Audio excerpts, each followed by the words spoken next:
This morning in the Roadshow Kitchen, we are cooking with Chef Antonio Franco from the Grand, and we are making a lovely mussels dish. This is perfect for the summertime, right? Correct. Always looking forward to seafood, and a lot going on here. Tell us what we'll need for the recipe.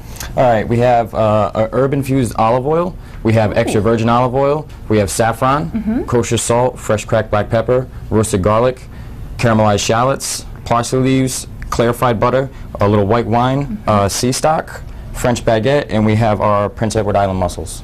Prince Edward Island mussels. Excellent. Why these mussels? Why not just your basic run-of-the-mill? Prince Edward Island has colder waters, and there are high nutrients from mussels like that, so you get a really good, rich flavor. Excellent. And talk about this again. What did you say this was? Clarified butter. Clarified butter.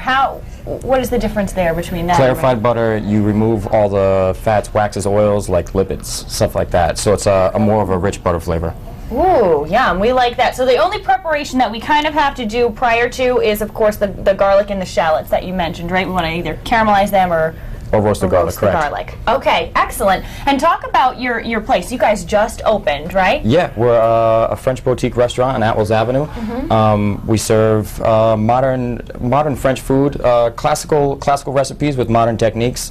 In the evening, we do a champagne lounge, and it's a really beautiful place. And you know, we absolutely love people to come down and give us a shot, give us a try. Excellent. Maybe have some champagne with your mussels dish. All right, we're going to get things started in just a little bit with our Prince Edward Island mussels. For now, back to you. We are making mussels, and we're getting ready to get cooking just a little bit. We're here with Chef Antonio Franco from the Grand. All right, tell us about the mussels. What do we need to look for? I mean, this is you know, this is Rhode Island. Seafood's around every place, but people at home may not know what to look for when they're looking for mussels. Basically, you always want to make sure they're never open. Any mussel that's open is usually a dead mussel. You can always give it a squeeze, and sometimes when they're resting, they might open a little bit to breathe. You can give a little squeeze, and if they close back up, they're good. And when you get fresh mussels, you always want to make sure you soak them in some ice-cold water for a little while. Okay, what's that? Will that like clean it out? It'll clean it out if there's a lot of grit or sand in the bag where you get it from, you know, depending on how fresh they are. Obviously, frozen mussels is a different story, but if you're using fresh, always want to make sure you soak them. And after you soak them, give them a little scrubbing, make sure there's no beards on them whatsoever. Right. And most of the ones that you would get from a supermarket, say Whole Foods or something like that, usually they're all clean. When you store them, you always want to make sure that you store them in a container with a wet rag on top. You never want to cover them with a plastic wrap or a container. They got to be able to breathe. Oh, really? Yeah. I never knew that before. Okay. Now, you know, I mean, a lot of people may have clams, they may have quahogs or something like that. What is the taste difference between something like that and a mussel for someone who hasn't cooked these before? A mussel is a much milder flavor. I'd say it's a little bit more rich, especially these ones, the PEI mussels, because they're in colder waters from Canada. Okay. The temperature difference isn't much, but it's enough to make a different flavor.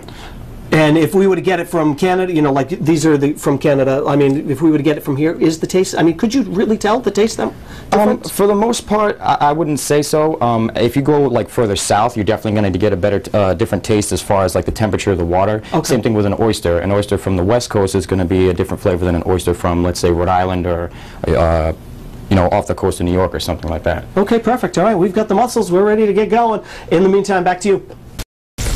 We are back in the Roadshow Kitchen this morning. Chef Antonio Franco is here from the Grand. We're making PEI mussels. Things are sizzling away. Yeah, Prince Edward Island mussels, absolutely. Prince Edward Island. All right, so talk us through this dish. What do you have going on in the pan right now? Right now we have extra virgin olive oil, we have a little roasted garlic, and some caramelized shallots. Excellent. And high heat, medium heat, what are we talking? Medium heat. You want to let it simmer for a few minutes, really cook the flavors out. Okay. All right. Perfect. So we got that sizzling away, and then next up, what are we going to do? Next, we're going to take our mussels. We're going to add them to the olive oil, garlic, and shallots. Are mussels similar to when you cook clam? You know that they're done because they open up? Correct. Yeah. Okay. Correct. So they're not tough. I mean, it's not a tough, really tough thing to cook for anybody at home. I mean, when they're open, that's how you know that they're done, right? Yeah, exactly. Okay. Exactly. We'll steam them in a moment. Right now, we just add a little kosher salt and fresh cracked black pepper. Okay, a little flavor in there. Yep. Turn the heat up a bit. Let that simmer away for a little bit. Simmer away, and then we'll add a little white wine. Any particular white wine that you're using, or any kind? Some people prefer different flavors like Chardonnays or Sauvignon Blancs or Pinot Grigio, but honestly, any kind of cooking wine that you could buy or a cheap Chablis is really good to use as well. Will do the trick. Yeah. Good to know. Actually, you know what? Some of them already didn't take long at all for Yeah, mussels, it's really important not to cook them too long, because if they do, they become chewy, almost like calamari if you cook it too long. Oh, okay, yeah. I love calamari, but once you turn that into a mussel, that's not, no. Exactly. That's not what you want. They're out of opening this up right dish. before our eyes. So then we have a little sea stock. You can use clam juice or anything along those lines. They sell a base. They sell the canned clam juice at the Stop and Shop or And that works supermarket. fine too. Yeah. And then we have a little clarified butter. That you said you took all the, what was it, the lipids out of it? Lipids, Okay. fats, waxes, and oils, kind of clarified out of that. And then we'll add our saffron, which you can get at any Whole Foods, specialty food store. Saffron is expensive, we've learned in the past. Saffron right? is Saffron's expensive. very expensive. It's hand picked, so yes, it can be expensive. Okay. But the flavor adds And so really, much and to you just this need a little dish. bit of it. Right, exactly. So what we'll do is we'll turn the heat up on these Okay. and let it come to a boil. And what you want to do is you want to cover the pan like this and let them steam for a moment. All right. And what this will do is it'll open them up a lot faster than if you were to sit there with, obviously with them open to the air. Right. Trapping that heat in there really Right, kind of exactly. And this is the speeds things point. This is the point where you really want to watch how long you cook them for, because if you, like I said, you cook them too long, you really get that tough bite to them. And that's one of the things that we always try to perfect. Is like as soon as they open, you plate them. Okay. All right. So just keep a close About eye. how long do you steam them for? I would say about 3 minutes. Oh, so it is. 3 It's minutes. really Okay, quick. so it is fast. And so while those are steaming, I mean, tell us about your place. You're brand new. You're on Apples Ave. You said. What do you have to offer in addition to this clam dish? Well, we have an awesome menu. It's really small and intimate. We have things like duck confit. We have a brine pork chop. We have a steak frites that's really popular. We have little goat cheese croquettes with beet remoulade that's really good. We also do a brunch on Sundays from 2 to 7 p.m. and we have a small menu just for the brunch. Poached eggs with blood orange hollandaise, watercress salad.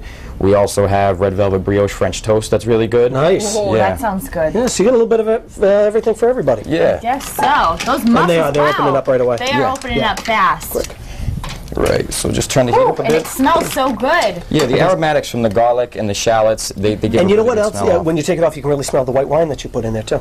Yeah. And after you boil them for a few minutes, after you simmer them, the alcohol will cook out of the white wine, so you really don't have that heavy white wine flavor. Okay. And all the kids can eat it too, no problem. Right, alcohol is cooked out. We want to make sure we Make mention sure that that. family-friendly dish. Exactly. As you can see, most of them are starting to open now. They'll pop open after a few minutes. Okay. And right when they reach this stage, as you see them start to pop a little bit, is right where you want to get to about the point of plating. Okay. So take them out right away. Yeah, you don't want to leave them in there too long, so we'll start Excellent. plating So this really, way. I mean, it doesn't take long for these guys to cook at all. No, not at all. And in all reality, you're looking at like a 5-minute process from start to finish. Wow. Quick dish. Easy to do. Get those mussels open there. And now, while you're plating this one, let's We're look gonna at show you the finished our product. finished one of what it's going to look like right over here, which is actually next to some champagne. Am I right? Because you do those, what, champagne tastings you mentioned? We have a champagne lounge in the evening. Champagne lounge. That's what it was. Not just a taste. You can get a You full get a glass. full. You can get the full bottle. Yeah, we Or the specialize. bottle. Yes. Or Well, the you bottle. know, could be a party night. We specialize in champagne. So you put those in there. Looks good. Just like so. Delicious. And, Plate that and if up. you would like this recipe, you can head to our website, WPRI.com.